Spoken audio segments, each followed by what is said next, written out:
हिंदी भाषा हमारे देश की मातृभाषा है और देवनागरी कहा जाता है हिंदी भाषा को। लगभग 16 राज्य ऐसे हैं जहाँ पर हिंदी भाषा बोली जाती है।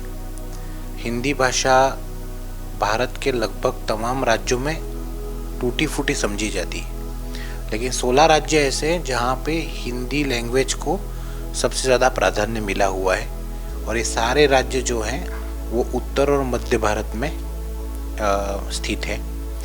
हिंदी भाषा को प्रमोट करने के लिए और हिंदी भाषा के उत्थान के लिए भारत सरकार कई कार्यक्रम आयोजित करती है। उसमें हिंदी दिवस भी मनाया जाता है।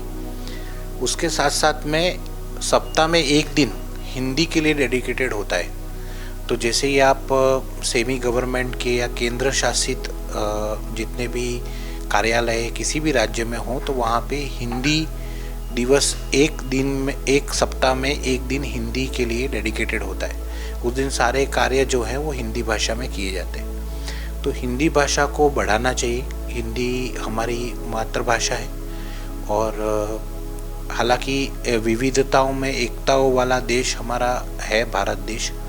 कई बोलियां यहाँ पे हैं, कई भाषाएं यहाँ पे हैं, लेकिन हिंदी भाषा और ख़ास तौर पे साउथ इंडिया की भाषा मतलब साउथ लैंग्वेज जो हैं, दक्षिण भारत में जो भाषाएं हैं उसके बीच में हमेशा से एक विवाद रहा है। लेकिन दक्षिण भारत में भी कभी हिंदी का विरोध नहीं किया गया है। वो लोग अपनी भाषा से प्रेम करते हैं, अपनी भाषा को लेकर सचेत हैं।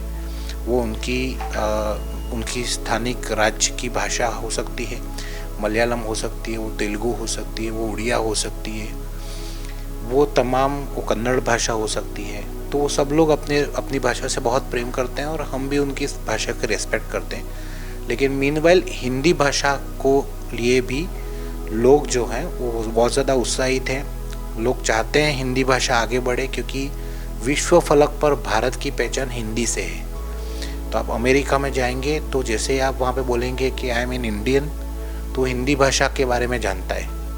तो हिंदी भाषा को और ज़्यादा बढ़ाना चाहिए। हमारे देश की भाषा है और हिंदी दिवस पे सबको बहुत सारी शुभकामनाएं।